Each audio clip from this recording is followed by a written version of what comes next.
إن الحمد لله نحمده ونستعينه ونستغفره ونعوذ بالله من شرور أنفسنا ومن سيئات أعمالنا من يهده الله فلا مضل له ومن يضلل فلا هادي له وأشهد أن لا إله إلا الله وحده لا شريك له وأشهد أن محمدا عبده ورسوله أما بعد. Louange à Allah, le maître des circonstances, on le loue pour tout ce qu'il nous accorde comme bien, comme grâce, et on lui demande de déverser ses grâces et bénédictions sur le prophète Mohammed, sallallahu alayhi wa sallam, sa famille, ses compagnons, et tous ceux qui les ont suivis jusqu'au jour de la rétribution. Alors nous poursuivons toujours l'explication de Nuzhat al-Nazar, fi tawdih al-nukhbat al-fikr, fi mustalah ahli al-athar, l'Hafiz ibn Hajar, qui est donc le livre de Al-Hafiz ibn Hajar dans la science du hadith.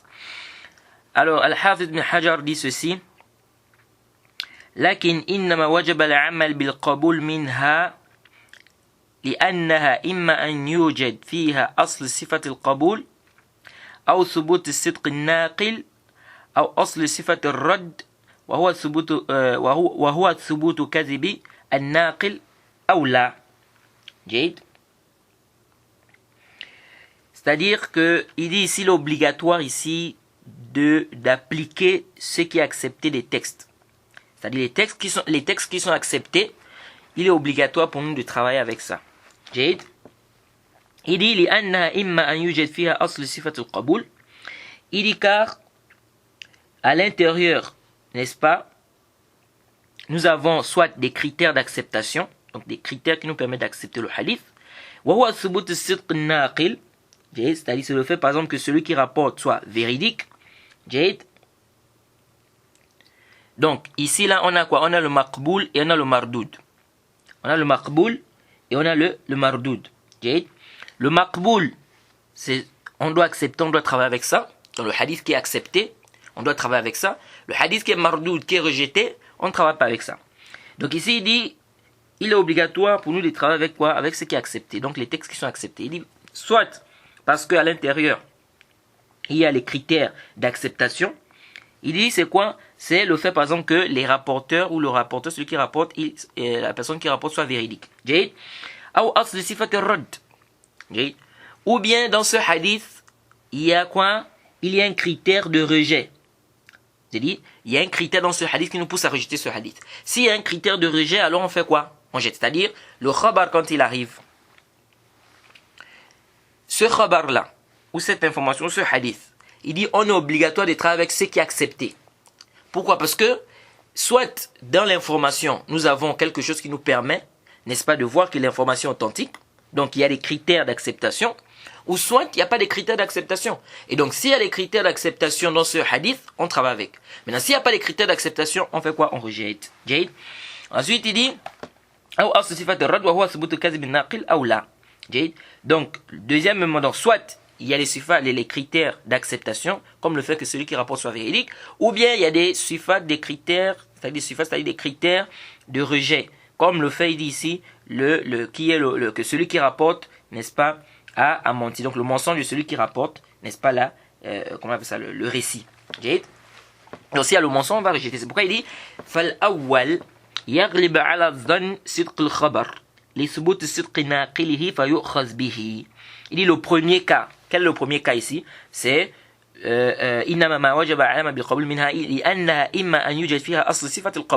donc c'est le premier ici, c'est celui qui a les critères d'acceptation. Donc le récit qui a les critères d'acceptation.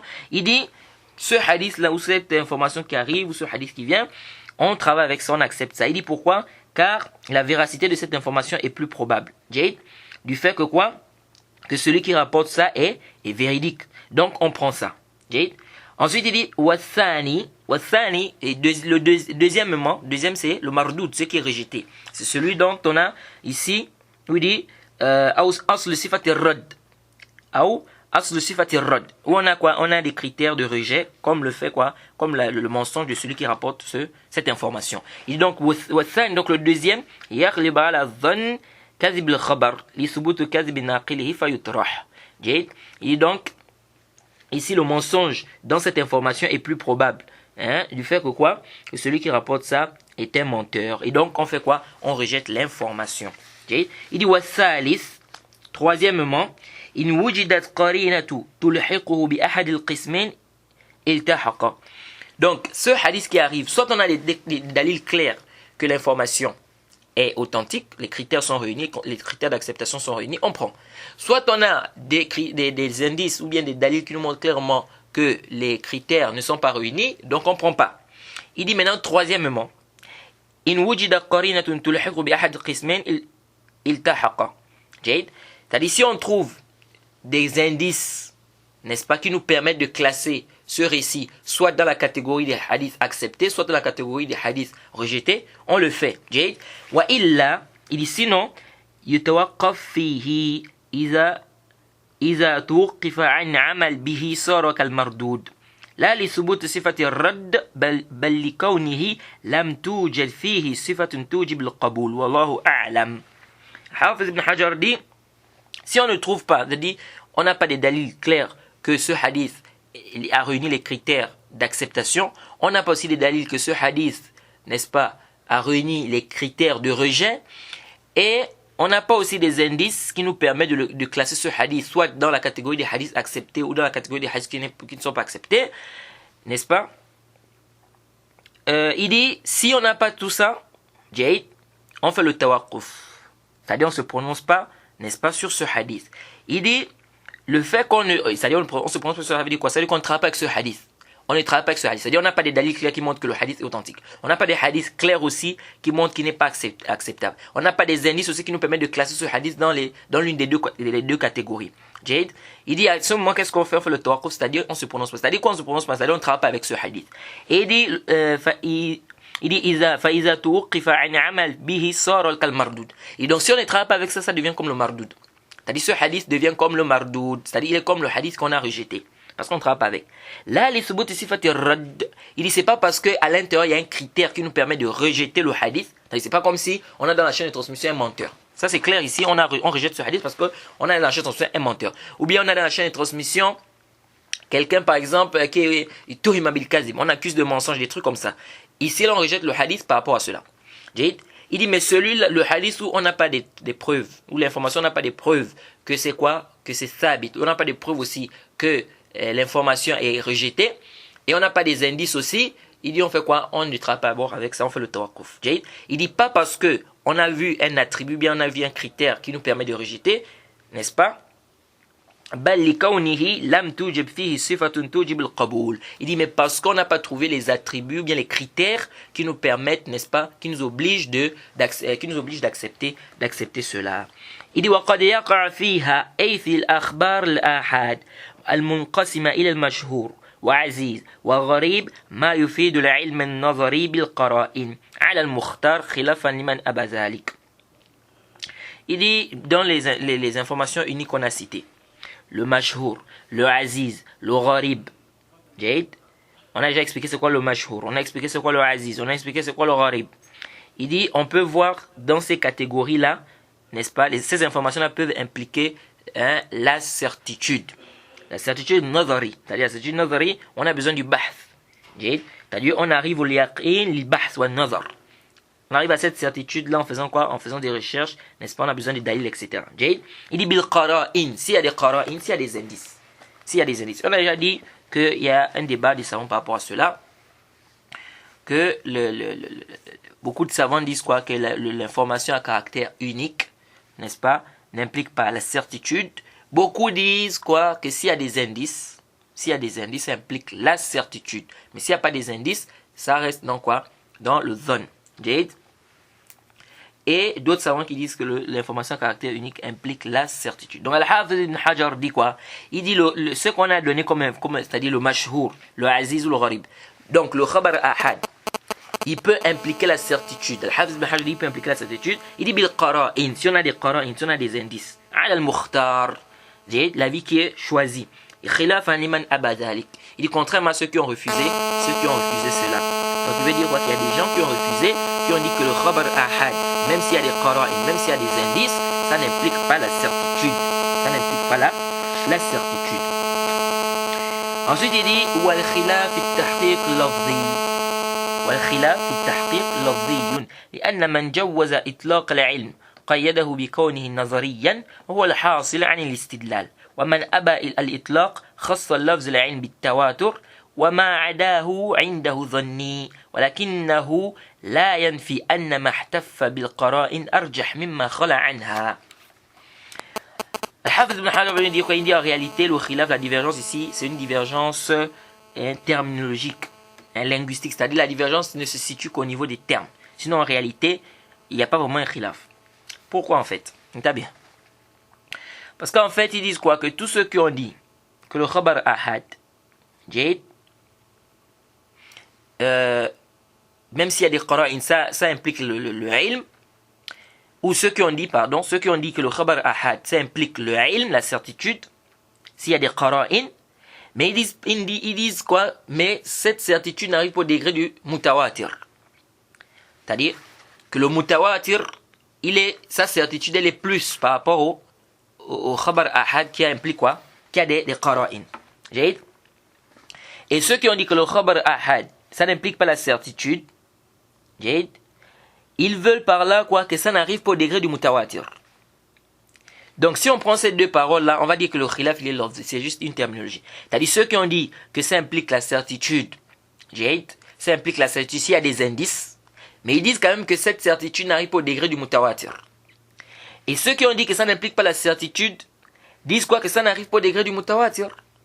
Et donc, dès là si on regarde, on peut dire que c'est un khilaf qui est lafzi, c'est-à-dire qu'au niveau juste des termes. Mais ça c'est fihi nazar. Parce que beaucoup de gens qui ont dit que le khabar ahad, les gens des bid'a, qui disent que le khabar ahad, ça n'implique pas la certitude, ils veulent par là quoi après? Ils veulent par là que si ça vient dans les aqas et dans la croyance, on ne s'argumente pas de ça, on ne prend pas ça. Et ça c'est pas juste. On a déjà dit que ça c'est complètement batil. Il dit le khilaf ici il est juste terminologique. Il dit il dit parce que ceux qui ont dit que le khabar ahad ça implique la certitude, ils ont restreint ça au fait que ça soit nazariyan. Nazariyan, c'est-à-dire il faut faire le bahth, il faut faire la recherche, il faut l'istidlal, il faut les dalil et tout. C'est pas comme le ilm al-daruri. On n'a pas besoin d'un dalil, on n'a pas besoin de faire l'istidlal. C'est-à-dire que cette certitude va, n'est-ce pas, va s'acquérir par quoi? Par l'istidlal, l'argumentaire ou l'argumentation. Il dit ceux qui ont refusé de dire que l'information unique implique, n'est-ce pas, la certitude. Ceux qui ont refusé de dire que ça implique la certitude, ils ont dit quoi? Ils ont dit la certitude c'est pour le mutawatir. Donc c'est l'information à caractère notoire qui implique la certitude. Le khabar ahad là. Donc en dehors du khabar mutawatir chez lui, c'est quoi? C'est dhanni. Donc ça n'implique pas la certitude, c'est plutôt on a dit plus qu'une probabilité. ولكنه لا ينفي أن ما احتف بالقرائن أرجح مما خلا عنها. Il dit mais celui qui a dit ça là, qui a dit que en dehors du khabar mutawatir ça n'implique pas la certitude, il dit mais il n'infirme pas le fait que si on a des indices ou le khabar ahad qui a des indices, n'est-ce pas, est mieux, il est prépondérant, n'est-ce pas, il est plus probable que celui qui n'en a pas. Que celui qui n'en a pas, celui qui n'a pas des indices. Bon, comme on a dit, ça c'est un mabhas toujours, n'est-ce pas, chez les gens de... Maintenant, Al-Hafiz ibn Hajar dit وَالْخَبَرْ الْمُحْتَفُ بِالْقَرَائِنْ أَنْوَاعٍ. Donc, il nous a parlé ici de qara'in. Al-Hafiz ibn Hajar nous a dit l'information. Si l'information vient, et que ça, c'est un khabar ahad, information à caractère unique, et qu'il y a des indices, ça peut impliquer la certitude. Donc, certitude nazar. Et ça, c'est l'avis de beaucoup de savants. Et vous trouvez beaucoup de savants qui ont cet avis. Le Cheikh al-Islam Taymiyyah, il dit clairement que si le khabar ahad, il y a des qara'in, ça implique la certitude. Ça implique la certitude. Et il a mené plein d'exemples par rapport aux indices. Beaucoup de savants sont dans cet avis. Maintenant, quand Al-Hafiz aussi, il dit ici que si le khabar ahad a des indices, ça implique la certitude. Alors, Al-Hafiz ibn Hajar maintenant va nous parler de ces indices-là. Quels sont ces indices-là? On a dit, si le khabar ahad, l'information à caractère unique, a des indices, ça peut impliquer quoi là? Ça implique la certitude. Mais quels sont ces indices-là? C'est pourquoi il dit ici, donc l'information qui est, n'est-ce pas, où il y a des indices, c'est en plusieurs catégories. Minha, ma akhrajahu الشيخان في الصحيحيهما مما لم يبلغ التواتر فإنهم يحتفت به القرائن. جيد. احتفت به قرائن منها. Il dit les hadiths qui sont venus dans Bukhari Muslim. Ce qui a été rapporté par Bukhari Muslim. Jayid. Ce qui n'a pas atteint le had du tawatur. C'est-à-dire les hadiths qui sont dans Bukhari Muslim qui n'ont pas atteint le degré de l'information à caractère notoire. Jayid. Il dit ces informations-là, ou ces hadiths-là, ça, il y a des qara'in. Et donc, comme il y a des qara'in, ça implique la certitude. Donc, les hadiths qui sont dans Bukhari Muslim, c'est pourquoi beaucoup de savants qui ont dit l'information à caractère unique, comme Cheikh Islam Taymiyya et bien d'autres, que l'information à caractère unique, ça implique la certitude s'il y a des indices, ils te disent que, comme quoi, comme le fait que ça soit rapporté dans Bukhari Muslim. C'est un indice et donc cette information implique la certitude. Donc, le hadith qui est rapporté dans Bukhari et Muslim, c'est un hadith qui implique la certitude. On est sûr que le prophète Mohammed sallallahu alayhi wa sallam a dit ce hadith. Jayid. Il dit donc parmi les qara'in, il dit jalalatuhuma fi hadha ash-sha'n. Il dit à cause de quoi? Il dit ici à cause de la valeur de ces savants-là, de Bukhari et Muslim. Jayid. La valeur de leurs livres. Jayid. Leur valeur dans ce domaine, dans cette discipline. Jayid. Bon, ça aussi, fihi ma fi. Jayid. Parce qu'il y a beaucoup de savants aussi qui, n'est-ce pas, qui ont une grande valeur dans l'islam, tel l'imam Malik, l'imam Shafi'i, l'imam Ahmed et bien d'autres. Mais est-ce que leurs hadiths, les hadiths qu'ils ont rapporté, l'imam Ahmed par exemple, ou bien l'imam Malik, les hadiths qu'ils ont rapportés, ça le même degré que les hadiths qui sont dans Bukhari Muslim? Il dit ici, تقدمهما في التمييز الصحيح على غيرهما. Du fait quoi qu'ils ont décidé, n'est-ce pas, de ne rapporter que des hadiths authentiques, de faire le tamiz en fait. C'est-à-dire, ils ont décidé de séparer entre les hadiths authentiques et les hadiths qui ne sont pas authentiques. Donc, ça c'est une mise, c'est un indice qui nous montre que l'information qu'ils apportent, n'est-ce pas, ça implique la certitude, surtout qu'ils ils se sont mis des conditions, n'est-ce pas, très élevées, avant de prendre quoi, un hadith. Il dit, Al-Hafiz continue, il dit, وَتَلَقِّ الْعُلَمَاءِ لِكِتَابَيْهِمَا بِالْقَبُولِ. Le fait que la communauté, n'est-ce pas, a accepté ces deux, c'est-à-dire les savants se sont mis d'accord, n'est-ce pas, sur l'acceptation de ces deux livres. Et donc ça c'est un ijma'. C'est un ijma' ici. Donc ça montre quoi? Ça nous montre ici que ça montre que ce sont des indices, ou bien ça fait partie des indices qui nous montrent que l'information, n'est-ce pas, les hadiths qui sont rapportés à l'intérieur dans Bukhari Muslim, impliquent la certitude. Comme on a dit, ça c'est l'avis des savants qui voient que l'information a caractère unique. C'est pourquoi vous allez voir qu'il y a beaucoup de savants qui vont vous dire que dire comme ça de manière absolue, que l'information a caractère unique, n'implique pas la certitude, ils disent c'est pourquoi on vous dit que ça c'était même pas connu des salafs. Mais par contre, ce qu'il faut dire, selon ces savants-là, c'est quoi? C'est que l'information à caractère unique, s'il y a des indices, ça implique la certitude. Mais on a dit, l'avis qui est juste, l'avis que nous trouvons juste là le plus savant, c'est que l'information à caractère unique implique la certitude. Qu'il y ait des qara'in, qu'il n'y ait pas des qara'in, du moment où c'est thabit, c'est authentique, c'est prouvé, khalas, ça implique la certitude. Maintenant, ça peut ne pas impliquer la certitude, c'est-à-dire on peut douter de cette information si on a des indices, des dalils, des trucs comme ça qui nous montrent clairement que l'information ici c'est une information douteuse. Mais lorsque l'information est prouvée, c'est authentique, ça implique la certitude. وهذا التلقي وحده أقوى من في إفادة العلم بمجرد كثرة الطرق القاصرة عن التواتر. Donc il dit le fait que ces savants-là se soient tous mis d'accord et ont accepté le Sahih Bukhari et le Sahih Muslim, il dit ça seulement, c'est même plus fort, n'est-ce pas, que la certitude qui peut être acquise par le nombre, la multitude de chaînes de transmission. C'est-à-dire, il veut dire en fait quoi? Que quand on parle du mutawatir, on parle de quoi? On parle de kathrat al-turuq, que les chaînes de transmission viennent, et que les chaînes de transmission sont nombreuses. Il dit le fait que la communauté ou les savants se soient mis d'accord pour accepter le Bukhari Muslim, ça déjà même, ça dit ça seulement, ça suffit déjà pour, n'est-ce pas, qu'on dise que ces hadiths impliquent là la certitude, n'est-ce pas? Donc ça suffit, et c'est même plus fort. Il dit ça seulement, c'est plus fort. C'est même pas que ça suffit. Il dit c'est plus fort, hein, il dit c'est plus fort ici que le simple fait de dire que ça implique la certitude à cause de ces tours, à cause de ces chaînes de transmission.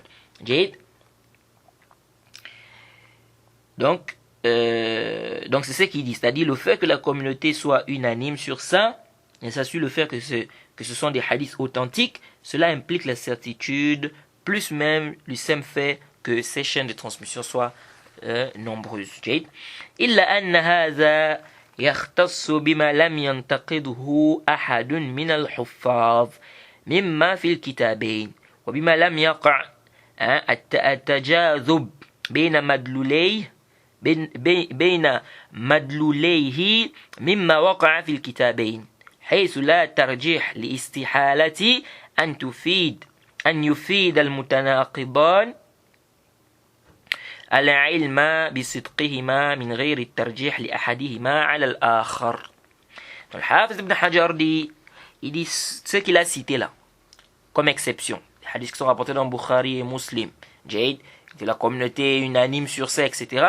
Il dit ça c'est restreint sur des hadiths qu'on n'a pas quoi, que des hadiths que les savants n'ont pas parlé dessus. Que les savants n'ont pas parlé en rendant ça par exemple faible. Parce que vous devez savoir que dans le Bukhari Muslim, il y a certains hadiths où certains savants ont parlé, comme l'imam al-Daraqutni, Abu Mas'ud al-Dimashqi, Ibn Hazm. Donc, certains savants ont parlé sur certains hadiths, n'est-ce pas, dans le Sahih Bukhari et le Sahih Muslim. Il dit donc, tout ce qu'il a parlé là, ce sont des hadiths où il n'y a pas eu d'intiqad, c'est-à-dire, c'est des hadiths où tous les savants sont unanimes. Ça montre quoi? Ça montre que des hadiths où aucun savant de hadith n'a parlé. Aucun savant n'a dit que ce hadith est faible, ou bien que ce hadith est ceci ou cela. Le hadith dans Bukhari et Muslim, quelqu'un vient, aujourd'hui un bon matin, il vient dire que c'est da'if, on dit sa parole est mardoud alayhi. On prend sa parole, on jette ça sur son visage. C'est-à-dire, ce hadith-là, aucun savant n'a parlé sur ça. Aucun savant n'a dit qu'il était faible. Aucun. Le hadith dans Bukhari et Muslim. Toi, tu viens un bon matin, tu dis non, le hadith est da'if. On dit ta parole de da'if là, c'est mardoud alayka, c'est toi qui es da'if. On dit quoi? C'est toi le da'if. Donc ici là, on ne prend pas cette parole là. Donc ici, Al-Hafid ibn Hajar dit ça, c'est ce qu'il est en train de citer là, c'est ce qui est restreint. C'est restreint à quoi? Au hadith dont tous les savants sont unanimes sur son authenticité. Ça c'est un. Il dit deux. وبما لم يقع التجاذب بين مدلوليه مما وقع في الكتابين حيث لا ترجيح لاستحالة أن يفيد متناقضان العلم بصدقهما من غير الترجيح لأحدهما على الآخر. Il dit aussi, on accepte aussi des hadiths. Donc on accepte les hadiths. Là, Ibn Hajar dit, il accepte ici les hadiths où il y a eu l'intiqad. Donc les hadiths où il y a eu des débats des savants. C'est authentique ou c'est pas authentique. Ça c'est un. Deux. Des hadiths où il dit quoi? Il y a un ta'arud, c'est-à-dire il y a un semblant de contradiction entre les deux textes. Il dit, et au point où on n'arrive pas à faire un tarjih. Il dit parce que c'est pas possible que les deux textes en contradiction impliquent quoi? Soient vrais. Bon, ça c'est quoi? Ça c'est Nazari en fait. Parce qu'il n'y a pas deux hadiths authentiques qui se contredisent ou qui semblent se contredire et on ne peut pas trouver un terrain d'entente, on ne peut pas faire un tarjih. Là. Est-ce que vous voyez? C'est pourquoi ça là, c'est quelque chose qui est parfois c'est nisbi. C'est pas pour mujtahid, c'est pas pour savant. Tel savant peut-être peut voir par exemple qu'il y a un ta'arud. Déjà le ta'arud, il n'y a pas de ta'arud dans le wahy, il n'y a pas de contradiction dans le wahy.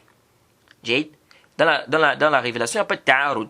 Comme a dit Ibn Qayyim, il dit que les contradictions, n'est-ce pas, les ishkalat et tout ça, c'est dans les afams, c'est dans les compréhensions. Mais dans les paroles du prophète, qui sont authentiques, il n'y a pas de contradiction.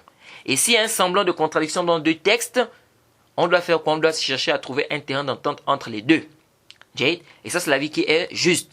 C'est-à-dire, on doit d'abord faire le jama'. C'est pourquoi on dit al-jama' awla min at-tarjih. al-jama' ou la min al-tarjih. C'est-à-dire, si on a deux textes qui semblent se contredire, trouver un terrain d'entente entre les deux textes prévaut sur le fait de faire précéder l'un sur l'autre. Ça, c'est l'avis qui est juste des savants de Usul. Même si les Hanafiya, parce que c'est un khilaf, la majorité des savants sont de cet avis que le jama' ou la min al-tarjih, les Hanafiya sont allés à dire que non, le tarjih muqaddam ala al-jama'. Le tarjih, on fait préciser ça sur le jama'. Ce n'est pas ici le débat. Peut-être on va en parler de ça si on fait, n'est-ce pas, un livre dans la science des usul, c'est-à-dire les fondements de la jurisprudence islamique. Mais sachez que l'avis qui est juste, n'est-ce pas, c'est l'avis de la majorité des savants qui dit quoi? Que si on a deux textes qui semblent se contredire, trouver un terrain d'entente entre les deux textes prévaut sur le fait de faire précéder l'un sur l'autre. Donc, al-jama' ou la min al-tarjih. Maintenant, si on n'arrive pas à faire le jama', en ce moment on passe au tarjih. On passe au tarjih, c'est-à-dire on fait précéder un texte sur l'autre. Et les turuq de tarjih c'est vraiment nombreux. On a plusieurs moyens pour faire le tarjih. On a plusieurs moyens pour faire le tarjih. Et certains savants ont dit que c'est plus de 200. Est-ce que vous voyez? Plus de 100, pardon. 200, c'est même plus de 100. Donc, si c'est plus de 100, comment on peut dire qu'on ne peut pas faire un tarjih? C'est-à-dire, si les turuq du tarjih, c'est-à-dire faire précéder un texte sur un autre, il y a plusieurs moyens de faire précéder un texte sur un autre. C'est plus de 100. Comment on va dire qu'on ne va pas trouver, on va pas arriver à faire le tarjih? Vous voyez? Donc ici on dit quoi? On dit s'il y a un semblant de contradiction entre deux textes, on fait le jama', on cherche à trouver un terrain d'entente entre les deux textes. Si on ne trouve pas, on fait le tarjih. Et le tarjih, il y a plusieurs moyens de faire le tarjih. On peut regarder, on peut dire par exemple al-qawl muqaddam ala al-fi'l, la parole on fait précéder sur l'acte. On peut par exemple ici dire que on peut parler du nasr. Le nasr aussi ça fait partie du tarjih.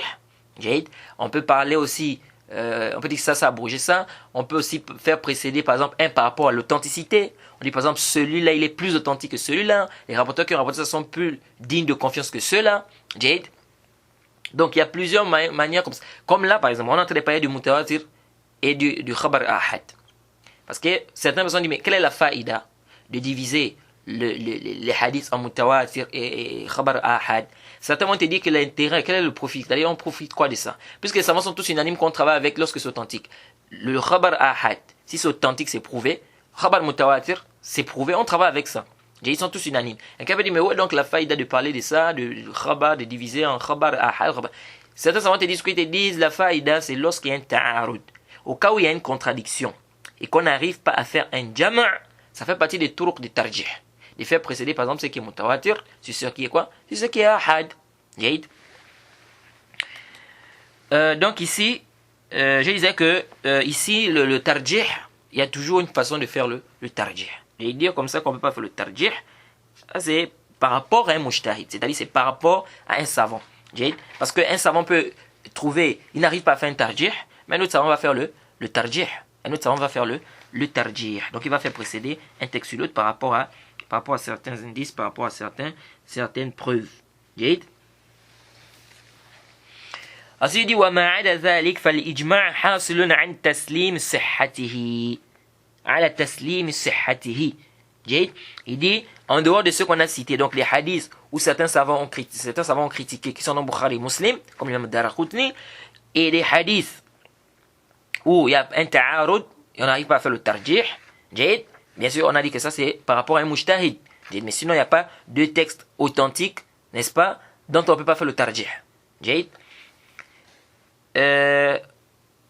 Ça c'est par rapport au mujtahid. Un autre mujtahid, il peut quoi? Il peut arriver à faire le tarjih. Il dit en dehors de ça, en dehors de ce qu'il a cité, il dit fal ijma' hasilun ala taslim sihhatihi. Il y a un consensus, n'est-ce pas, qu'on se soumet, qu'on accepte, n'est-ce pas, ces hadiths. C'est-à-dire on accepte ces hadiths-là. Donc des hadiths qui sont dans Bukhari et Muslim, où il n'y a pas eu d'intiqadat, il n'y a aucun savant qui a critiqué ces hadiths. Le hadith il est authentique. Il n'y a pas de ta'arud. Entre deux textes, il n'y a pas de contradiction entre deux textes. Entre ces deux textes dans Sahih Bukhari ou Muslim. Ici il dit quoi? Il dit il y a un consensus des savants qu'on doit faire quoi? On doit travailler avec ces hadiths, on prend ces hadiths. Donc ça veut dire, comme je vous ai dit, que si quelqu'un vient aujourd'hui, il vient vous dire qu'un hadith est daif dans le Sahih Bukhari et Muslim, et il n'y a aucun savant des hadiths qui a dit que c'est daif, sa parole est mardoud alayhi, on dit c'est toi qui es daif. Ta parole est rejetée. Ensuite le cheikh dit فإن قيل. Et ici on nous dit إنما اتفقوا على وجوب العمل به لا على صحته منعناه. Et ici quelqu'un nous dit ces savants se sont tous mis d'accord qu'on doit travailler avec ces hadiths-là. C'est obligatoire de travailler avec ces hadiths-là, mais pas que c'est authentique. Il dit ça là, on interdit ça. On interdit ça. وَالسَّنَدُ الْمَنْعِ أَنَّهُمْ مُتَّفِقُونَ عَلَى وُجُوبِ الْعَمَلِ بِكُلِّ مَا صَحَّ وَلَوْ لَمْ يُخْرِجُهُ الشيخان ولم يبقى للصحيحين في هذا مزية. Al-Hafiz dit quoi? Si quelqu'un vient et dit, ils se sont mis d'accord qu'on peut travailler avec ça, mais ça ne veut pas dire que c'est authentique. On te dit non, on peut travailler avec des textes même si ce n'est pas authentique. Ils se sont tous mis d'accord qu'on peut travailler avec ça, mais ce n'est pas authentique. Il dit ça, on interdit ça, c'est pas juste. Il dit le dalil, c'est-à-dire, on se base sur quoi pour dire ça, pour interdire ça, pour dire que c'est pas juste. Il dit parce que les savants sont tous unanimes aussi qu'on doit travailler, n'est-ce pas, avec tout ce qui est venu de manière authentique. Avec tout ce qui est venu de manière authentique, même si ce n'est pas dans le Sahih. C'est-à-dire, les savants sont unanimes que ce qui n'est pas venu dans Bukhari et Muslim. Si c'est authentique, on doit travailler avec ça. Il dit donc, ça veut dire quoi? Ça veut dire que le Sahih, Bukhari et Muslim n'a plus de maziyya, ça n'a plus de particularité. Donc, où est alors la particularité de Bukhari et Muslim? Parce que même ce qui n'est pas venu dans Bukhari et Muslim, que si c'est authentique, c'est obligatoire de travailler avec. Il dit والإجماع حاصل على أن لهما مزية فيما يرجع إلى نفس الصحة. Il dit le ijma' les savants ici, c'est que Bukhari et Muslim ont une particularité. C'est par rapport à quoi ça repart ici au nafs as-sihha, c'est-à-dire l'authenticité de leur hadith. L'authenticité de leur hadith, c'est-à-dire que leurs hadiths sont les hadiths les plus authentiques. Pourquoi? Parce que c'est des hadiths qui sont rapportés, n'est-ce pas? Ils ont mis des conditions élevées par rapport à ces hadiths-là. Et puis nous disons aussi, ils se sont mis d'accord d'appliquer cela car ils ont vu que c'était authentique. C'est-à-dire, les savants on ajoute aussi que les savants se sont mis d'accord de travailler avec ces hadiths-là parce qu'ils ont vu que c'est authentique. Donc comment tous ces hadiths-là, vous allez venir dire non, ils se sont mis d'accord juste de pratiquer, de travailler avec ces hadiths-là, mais c'est pas au niveau de l'authenticité. هذا كلام ليس بصحيح البتة. ومما صرح بإفادة ما خرجه الشيخان العلم النظري الأستاذ أبو إسحاق الإسفرائيني. On dit, il fait partie des imams des Shafi'iyya. Et il dit parmi les gens qui ont dit clairement que ce qui est rapporté dans Bukhari et Muslim, ça implique la certitude nazari. La certitude nazari, on a dit quoi? C'est ce qui demande quoi? Une recherche et un bahth. Donc ça implique la certitude nazari. Il dit Oustaz Abu Ishaq al-Isfaraini. ومن أئمة الحديث أبو عبد الله الحميدي وأبو فضل بن طاري وغيرهما. Il dit donc ceux-là, Abu Abdullah al-Humaydi, Abu Fadl ibn Tari, tout ce monde-là, ils ont dit quoi? Ils ont dit que les hadiths qui viennent dans Bukhari et Muslim impliquent la certitude. ويحتمل أن يقال المزية المذكور كون أحدهما الصحيح. Il dit et ça aussi c'est ce qu'a dit Cheikh al-Islam Taymiyyah ibn Qayyim. Ils ont dit les hadiths qui sont dans Bukhari et Muslim, ça implique la certitude. Ça implique la certitude. Il dit, on peut aussi dire quoi, que la particularité que ceux-là ont, c'est le fait que leurs hadiths soient plus authentiques, ou soit les hadiths les plus authentiques. Il dit, ومنها المشهور إذا كانت له طرق متباينة سالمة من الضعف الرواة ولا علل. Donc, minha, c'est-à-dire, min al-qara'in. Donc, le cheikh cite ici les indices qui nous montrent que le hadith, il implique la certitude. Il dit, parmi les qara'in, il a cité quoi? Il a le fait que ça soit dans Bukhari et Muslim. Il a accepté les hadiths où on a fait l'intiqad et bien les hadiths où il y a le ta'arud. Okay? Il dit, parmi les qara'in aussi, al-mashhur. Le mashhur. Il dit, si ça a des turuq et que, c'est quoi? C'est dépourvu de faiblesse. C'est dépourvu de faiblesse. C'est-à-dire, ces chaînes-là ne sont pas faibles. Il n'y a pas de ilal, il n'y a pas de faiblesse à l'intérieur. Ces hadiths-là aussi, qui sont mashhour, n'est-ce pas, et dans les chaînes de transmission, et ça des turuq, et les chaînes de transmission, il n'y a pas de faiblesse, n'est-ce pas? Il dit ces hadiths aussi impliquent là. C'est parmi les indices qui nous montrent que le hadith implique la certitude. ومما صرح بإفادته العلم النظري الأستاذ أبو منصور البغدادي والأستاذ أبو بكر ابن فوراك وغيرهما. Donc tous ceux-là, ils ont dit quoi? Abu Mansour al-Baghdadi et l'autre, et Abu Bakr ibn Furak, ils ont dit que ces hadiths-là impliquent la certitude. Ça implique la certitude. Bon, Abu Bakr ibn Fourak, on dit il avait été dans le mazhab des Ash'aira.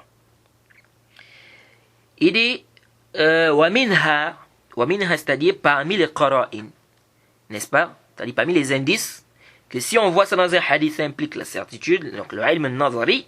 Il dit parmi les indices al-musalsal bil a'immat al-huffaz al-mutqinin. Il dit ici le fait que quoi, qu'il y ait une chaîne successive, n'est-ce pas, des savants qui maîtrisent, c'est-à-dire qui ont le itqan, le hayd, qui ont une grande capacité de mémorisation, qui maîtrisent. Il dit haythu la yakun ghariban, de telle sorte que ça ne soit pas étrange, ça ne soit pas gharib.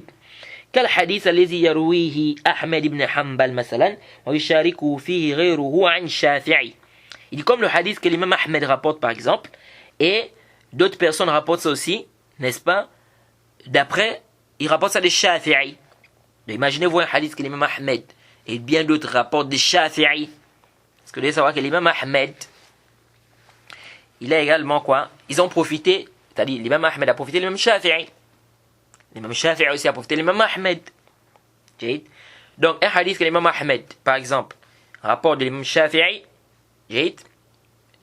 que d'autres aussi rapportent de l'imam Shafi'i, il dit ça c'est des qara'in, des indices.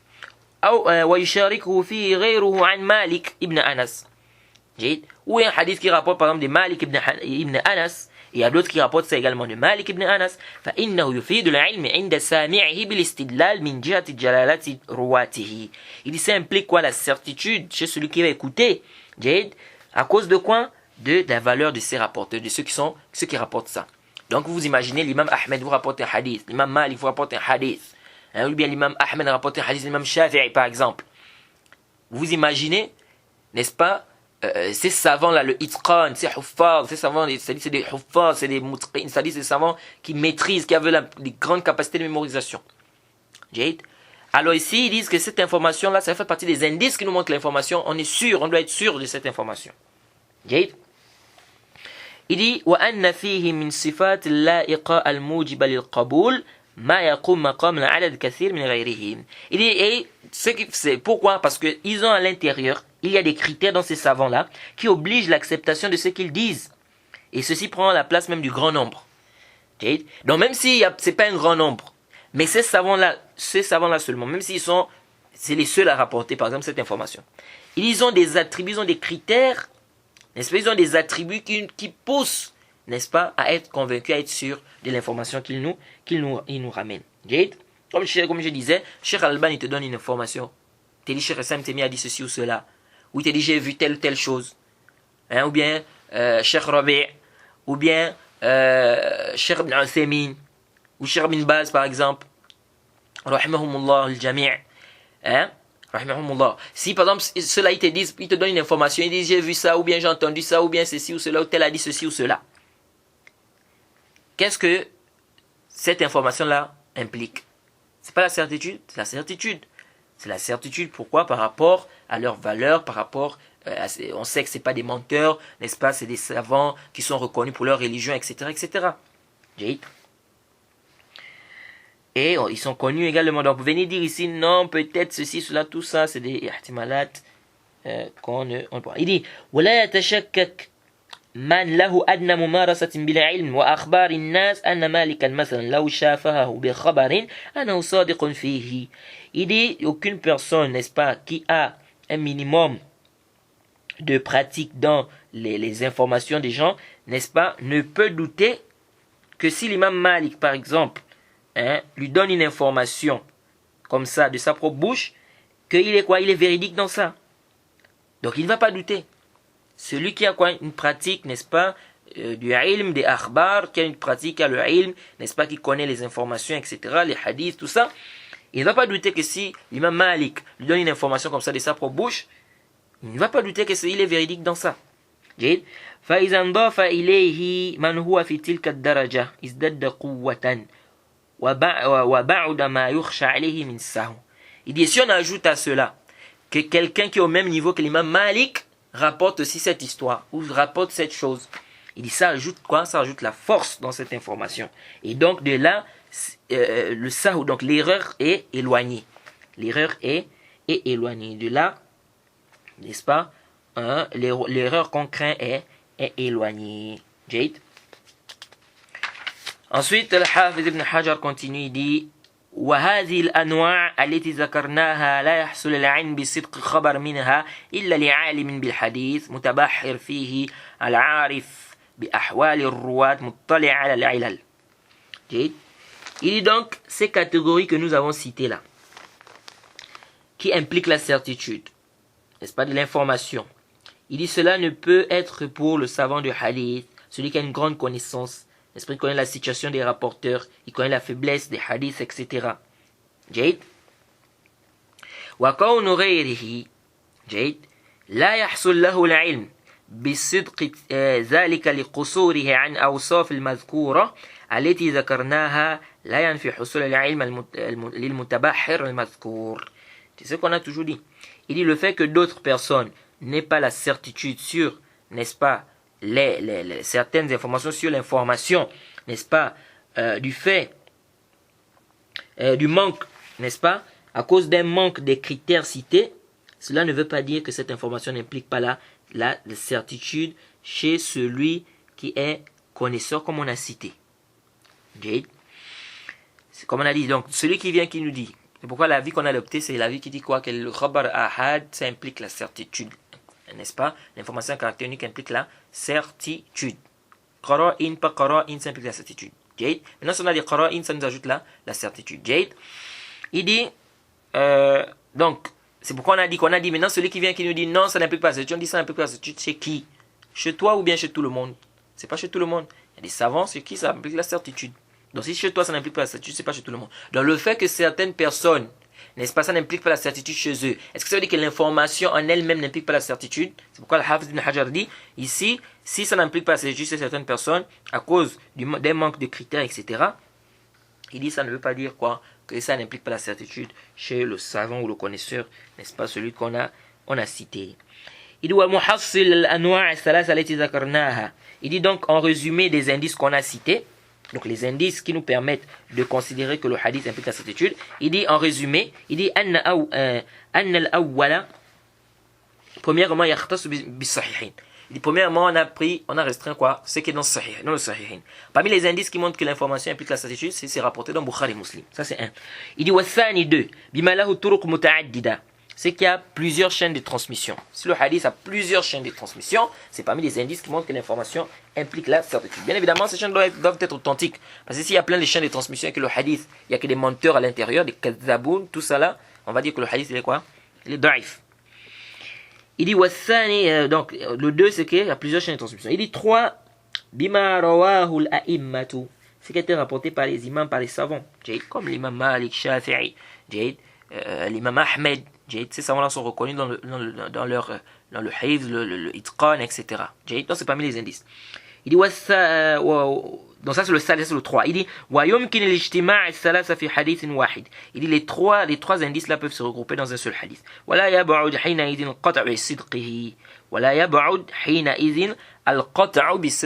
Il dit de là, donc c'est pas loin de dire qu'on est sûr que cela est vrai. Wallahu a'lam. Allah est le plus savant. Alhamdulillah, on a terminé avec cette histoire du khabar ahad, du fait de l'ilm, du khabar mutawatir. Là, le Hafiz ibn Hajar,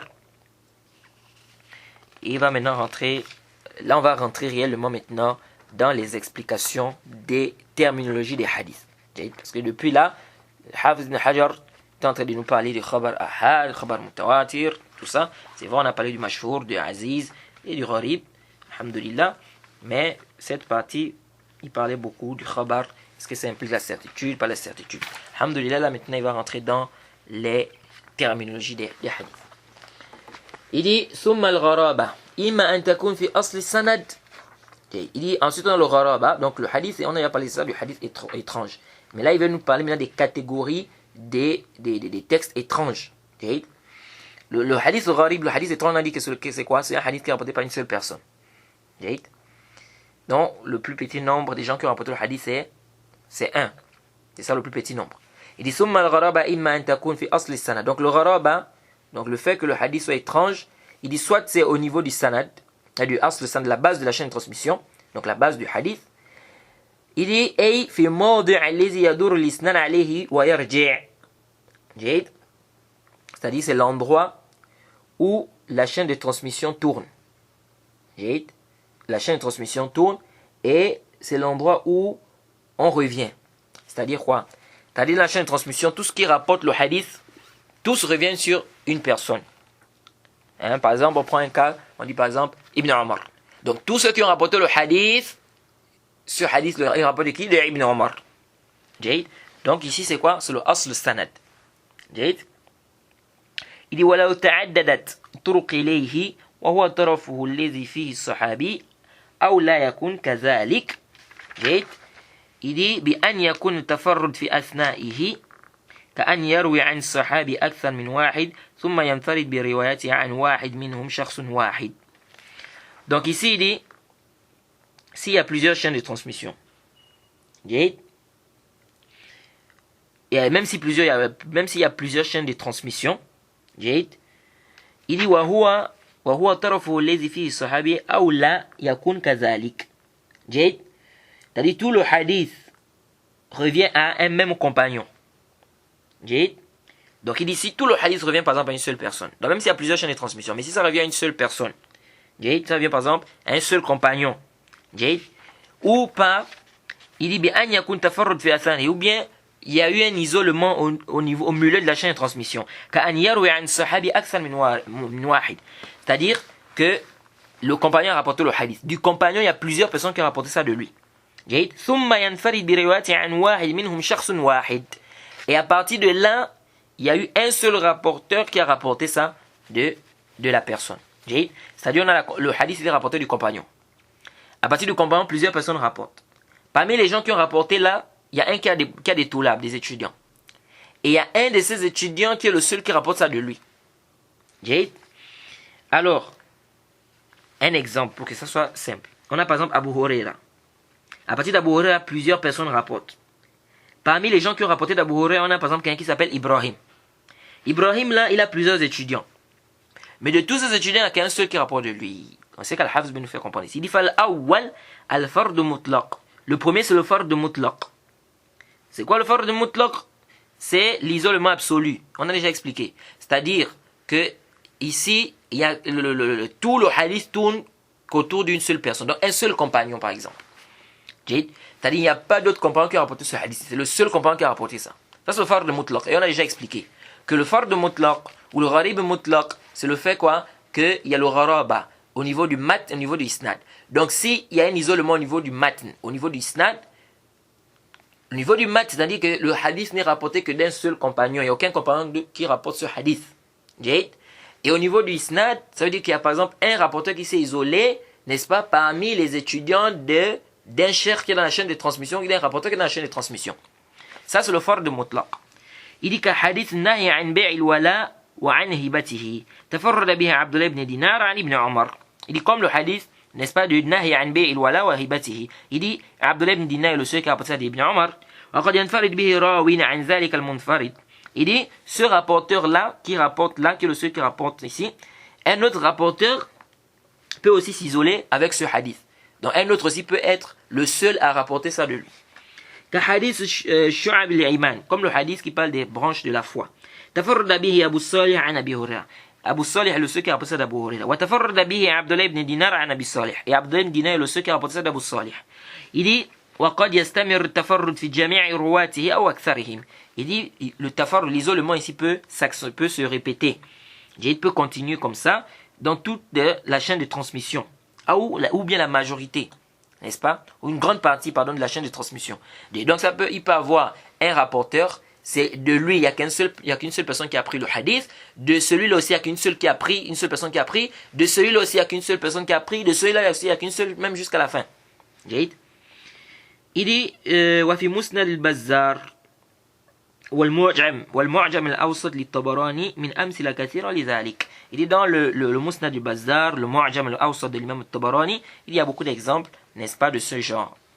Beaucoup d'exemples de ce genre, c'est-à-dire du fard de mutlaq qu'il a expliqué là. Il dit والثاني الفرد النسبي سمي بذلك لكون تفرد فيه حصل بالنسبة إلى شخص معين وإن كان الحديث نفسه مشهور.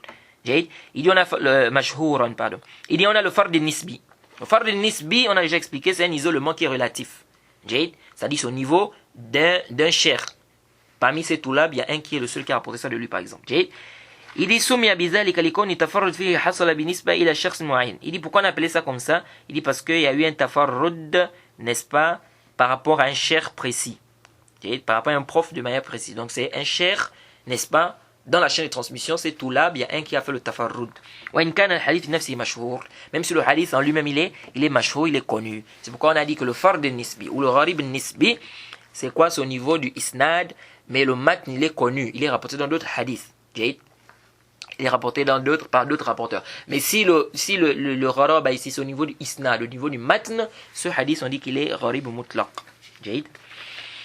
Ensuite, le Hafiz continue, il dit وَيَقِلُّ إِطْلَاقُ الْفَرْضِ عَلَيْهِ. Donc c'est rare qu'on appelle ça fard. Ce qui est plus utilisé, c'est gharib. Gharib mutlaq, gharib nisbi. Mais c'est rare qu'on utilise fard. لأن الغريب والفرد مترادفان لغة واصطلاحا. Il dit pourquoi? Parce que le gharib et le fard, il dit c'est des synonymes. C'est des synonymes. Donc on peut dire fard mutlaq, fard nisbi. On peut dire gharib mutlaq et gharib nisbi. جيد إلا أن أهل هذا الاصطلاح جيد غايروا بينهما من حيث كثرة الاستعمال وقلته. Il dit sauf que les gens de cette terminologie ont fait une différence entre les deux, n'est-ce pas, par rapport à l'utilisation.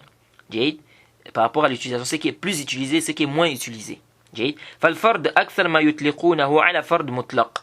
Donc le plus souvent ils utilisent le mot fard pour parler du fard mutlaq, l'isolement absolu. On a déjà expliqué ça veut dire quoi. Donc, le plus souvent quand ils veulent parler de l'isolement absolu, ils utilisent le mot fard. Et le plus souvent, ils utilisent le mot gharib lorsqu'ils veulent parler de l'isolement relatif. Lorsque l'isolement est relatif, ils utilisent le plus souvent le mot al-gharib. Et lorsque l'isolement est absolu, ils utilisent le fard. Ils utilisent le mot fard, donc fard mutlaq. L'isolement absolu, c'est-à-dire au niveau du matn, au niveau de la chaîne du contenu du hadith et au niveau de la chaîne de transmission. Fard nisbi, au niveau de la chaîne de transmission, donc une partie de la chaîne de transmission. Et on a déjà vu qu'il y a un khilaf. Est-ce qu'un hadith peut être gharib au niveau du matn et ne pas être au niveau du isnad? On a expliqué, on a dit que l'avis qui était juste, c'est quoi? C'est qu'un hadith ne peut pas être gharib au niveau du matn, au niveau du contenu, au niveau du récit, sans être gharib au niveau du isnad. Jade. Mais nous trouvons un hadith qui peut être gharib au niveau du isnad sans l'être au niveau du matn. Et c'est ce qu'on appelle le gharib nisbi. جيد. Il وهذا من حيث إطلاق الاسم عليهما. جيد. Ça c'est par rapport à l'appellation qu'on donne, n'est-ce pas, à ces deux choses-là. جيد. وأما من حيث استعمالهما وأما من حيث استعمالهما الفعل مشتق فلا يفرقون فيقولون في المطلق والنسبي تفرد به فلان أو أغرب به فلان. Il dit mais quand on va parler maintenant du verbe, n'est-ce pas, par rapport à l'origine du verbe où le verbe est tiré, il dit ils ne font pas la différence entre le mutlaq et le nisbi. Ils disent quoi? Ils disent tafarrada bihi fulan wa aghraba bihi fulan. Donc ils utilisent le mot tafarrud quand on parle du verbe. Ils disent tafarrada bihi fulan, aghraba bihi fulan, que ça soit le fard, que ça soit le mutlaq. Ils ne font pas la différence entre les deux ici. وقريب من هذا اختلافهم في المنقطع والمرسل هل هما متغايران أو لا. Ils disent la même chose, la divergence, il y a une divergence entre le munqati' et le mursal. Est-ce que le munqati' c'est le mursal et le mursal c'est le munqati', ou bien il y a une différence entre le munqati' et le mursal? Il y a une différence ou pas? Jade. Parce que le mursal c'est le hadith qui est rapporté d'un tabi'i qui rapporte directement du prophète Mohammed sallallahu alayhi wa sallam sans mentionner le rapporteur intermédiaire entre lui et le prophète. Ça c'est le mursal. Et on va expliquer, on va détailler ça quand on va arriver inchallah sur cela. Ensuite on a comment on appelle, le munqati'.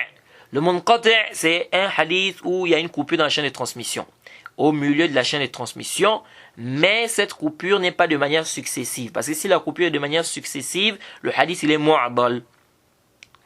Donc c'est munqati'. Maintenant le munqati' là, il y a certains savants qui disent que tout hadith où la chaîne de transmission n'est pas rattachée, on dit que c'est munqati'. On dit que c'est munqati', mais ici l'istilah qui est d'abord le as quand on dit munqati', c'est quoi? C'est qu'il y a une coupure au niveau du milieu de la chaîne de transmission, il y a un rapporteur qui a sauté, ou deux, ou trois, ou quatre, ou plusieurs rapporteurs, mais c'est pas de manière successive. Jade.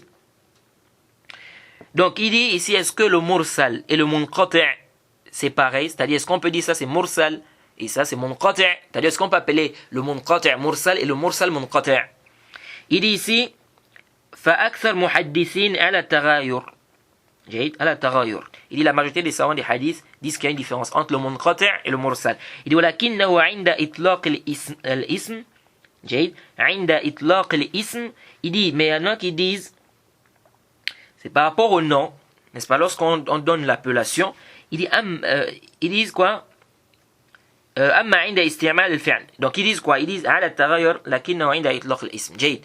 Ils disent en fait, certains savants des hadiths, il dit la majorité des savants des hadiths disent qu'il y a une différence lorsqu'on veut quoi? Lorsqu'on veut parler du ism, du nom. Donc on fait une différence entre le munqati' et une différence entre le mursal. Il dit وأما عند استعمال الفعل المشتق فيستعملون الإرسال فقط فيقولون. Il dit mais quand on veut parler du verbe, فعل مشتق, le verbe qui est tiré de ça, il dit يستعملون الإرسال فقط فيقولون. Ils utilisent le irsal. Ils utilisent juste le irsal. Ils disent أرسله فلان سواء كان ذلك مرسلا أو منقطعا. Donc ils disent أرسله فلان, que ça soit mursal, donc que c'est un tabi'i qui rapporte directement du prophète sans mentionner le rapporteur intermédiaire entre le prophète, ou que ça soit munqati'an, c'est-à-dire qu'il y a une coupure au milieu de la chaîne de transmission, mais dont ce n'est pas de manière successive. Donc pour parler du munqati', ils disent quoi? Ils disent arsalahu fulan. Donc tel, n'est-ce pas, a rapporté ça comme ça. Donc ils utilisent, quand il s'agit du verbe, parfois ils utilisent le irsal, n'est-ce pas, ici pour parler du munqati'. Il dit ومن ثم أطلق غير واحد مما لم يلاحظ المواقع استعماله على كثير من المحدثين هم لم يغايرون بين المرسل والمنقطع. الحافظ ابن حجر dit quoi? Il dit de là certaines personnes qui n'ont pas fait attention, qui n'ont pas bien observé l'emplacement de ces utilisations-là, ils ont dit que beaucoup des savants des hadiths, n'est-ce pas, ne font pas la différence entre le mursal et le munqati'. Il dit walaysa kazalik. Il dit c'est pas juste. Donc Al-Hafiz ibn Hajar veut nous dire qu'en réalité les savants des hadiths font la différence entre le mursal et le munqati'. Mais le problème c'est qu'ils utilisent le verbe. C'est différent du nom. Arsalahu fulan pour parler de ce qui est munqati'. Mais ça ne veut pas dire qu'ils appellent ça mursal. Donc c'est munqati'. Est-ce qu'ils appellent ça mursal? Là, mais ils utilisent le verbe. Donc arsalahu fulan pour parler de ce qui est munqati'. Parce que arsalahu, quand on dit arsala, c'est comme, on peut dire, parce que souvent on dit quoi, le hadith mursal, le hadith expédié. C'est-à-dire, il n'a pas cité celui qui est intermédiaire, il n'a pas mentionné celui qui est intermédiaire entre lui et la personne de qui, ou bien la personne dont il fait l'attribution du récit. Donc ici, il dit ici qu'ils ont fait la différence entre le ism et le fi'l. Donc au niveau du ism, au niveau du nom, ils ne disent pas quoi, ils n'appellent pas mursal munqati', munqati' mursal. Mais ils font quoi? Au niveau du irsal, au niveau du verbe, ils peuvent dire arsalahu fulan. Il dit walaysa kazalik lima harna. Il dit ce n'est pas comme, c'est pas juste. Donc ceux qui ont dit que les savants des hadiths ne font pas la différence entre le mursal et le munqati', il dit ça c'est pas juste pour ceux qu'on a détaillés. Wa qalla man nabbaha ala nuktati fi zalika. Il dit très peu de personnes mettent un accent sur cela. C'est-à-dire très peu de personnes expliquent, n'est-ce pas, ce que je viens d'expliquer là. Donc Al-Hafiz ibn Hajar, c'est comme il dit quoi? Il dit que très peu de personnes expliquent ce que je viens de vous expliquer, c'est-à-dire que c'est pas comme ça comme les gens ont compris, que les savants ne font pas la différence entre le mursal et le munqati'. Non, il dit c'est quoi? Ils utilisent, n'est-ce pas, le mot, c'est le verbe qu'ils utilisent, arsalahu fulan, pour parler du munqati'. Mais ça veut pas dire qu'ils utilisent le ism, le nom qui est mursal, pour parler de ce qui est munqati'. Donc il dit très peu de personnes expliquent cela. Jay explique cela. Et puis, ici aussi, il n'y a pas de mal. Il n'y a pas de mal aussi à dire cela. À dire, par exemple, lorsque tu fais un sharh, tu dis, tu trouveras très peu de personnes qui vont t'expliquer telle ou telle chose. Ou tu trouveras très peu de personnes qui vont t'expliquer ce que moi je suis en train de t'expliquer là. Il n'y a pas de mal aussi à dire cela. Comme Al-Hafiz ici a dit, très peu de personnes mettent là un accent sur ça. Jade. Et aussi, je tiens à rappeler que quand on dit tafarrada fulan, que telle personne s'est isolée avec un hadith, ça montre pas que le hadith est forcément faible. Il peut avoir un isolement dans la chaîne de transmission, il peut avoir un isolement d'une personne, mais ça ne veut pas dire que le hadith il est da'if. Il faut faire attention, on dit tafarrada fulan, ça ne veut pas nécessairement dire que le hadith est da'if. Jade, comme certaines personnes ont compris, c'est-à-dire ils ont compris, il y a des gens qui ont compris que quand ils voient dans un livre on dit tafarrada fulan, ça veut forcément dire que le hadith est daif. Là, il y a le zam. Là, il y a le zam. Le tafarrud, c'est l'isolement. Tel rapporteur, c'est isolé. Il est le seul qui a rapporté ça. Il peut être le seul qui a rapporté ça et le hadith est authentique. Donc le tafarrud ne veut pas dire que c'est forcément daif. Comme le hadith qui est dans Bukhari Muslim, comme on a dit. Le hadith, innama a'malu biniyat. Omar ibn al-Khattab, le seul qui a rapporté du prophète. Al-Qam ibn Waqqas, c'est le seul qui a rapporté de Omar. Mohamed ibn Ibrahim al-Taymi, le seul qui a rapporté de Al-Qam ibn al-Waqqas. Al-Taymi, al-Laythi. Et Yahya ibn Sa'id al-Ansari, le seul qui a rapporté ça de Mohamed ibn Ibrahim al-Taymi. Donc pourtant il y a eu un isolement ici, tafarrada fulan, mais est-ce que si on dit que le hadith il est daif? Non. Donc le tafarrud ne veut pas forcément dire que le hadith il est daif ou bien que le hadith il est shaz. Donc l'isolement ne montre pas, ne nous prouve pas que le hadith il est daif ou bien il est shaz. Il faut quoi? Il faut regarder les autres indices, etc. Est-ce qu'il y a eu mukhalafa, est-ce qu'il n'y a pas eu mukhalafa, etc. qui a rapporté le hadith. Il y a plusieurs indices et quand on va parler du mabhas du shaz, Inch'Allah on va revenir sur ce point-là. Jade. Donc je pense qu'on va s'arrêter ici, on a fini cette partie. Et le prochain cours, Inch'Allah, on va rentrer dans le hadith sahih.